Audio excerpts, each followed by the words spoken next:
will you please water the plants? I will do it. Procrastination is not a good thing, but we can also learn something from this. In today's lesson, we are going to learn future simple tense. Just now, I was asked to do some work, but I procrastinated it. So, let's look into this and understand everything that is related to future simple tense. Let's begin.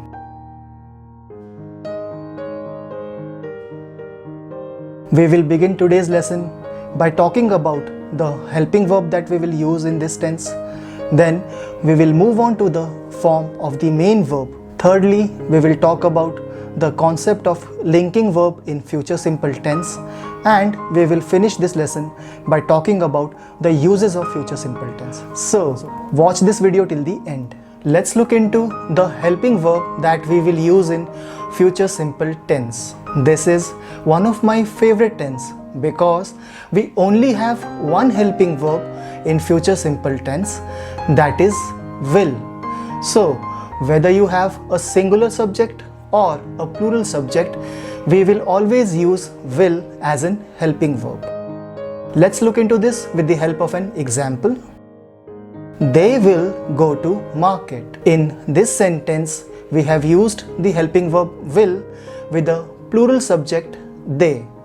Even if I replace it with a singular subject, I will go to market. In the second sentence also, the helping verb that has been used is will. Now, let's move on and look into the main verb that we will use in future simple tense.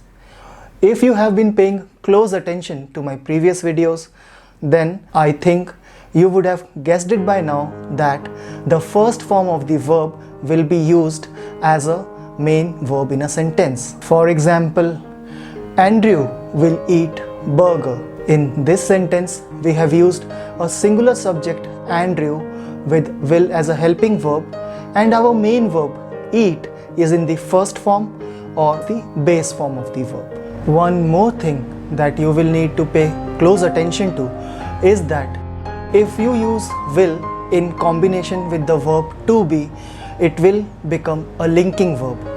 For example, Sneha will be late for the class. In this example, will in combination with the verb to be has been used to convert it into a linking verb.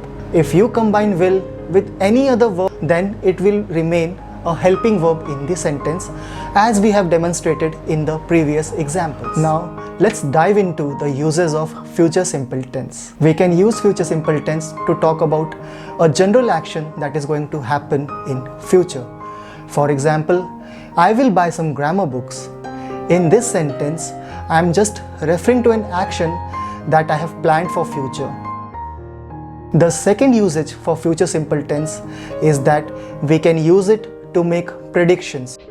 For example, if you're watching a match between India and some other country, then you may say, India will win the match. At the present moment, we do not know about the outcome of the match, but we are making a prediction by saying that India will win the match. Thank you for watching this entire video. This video is part of an ongoing series wherein I'm making and posting videos on all the tenses of English language. I have already posted a video on past simple tense and a video on present simple tense. Do watch them, and I will put the links in the description box down. The next video in this series will be on past continuous tense. Keep learning, keep sharing, keep watching, and in the meanwhile, don't forget to learn, grow, and excel. Bye!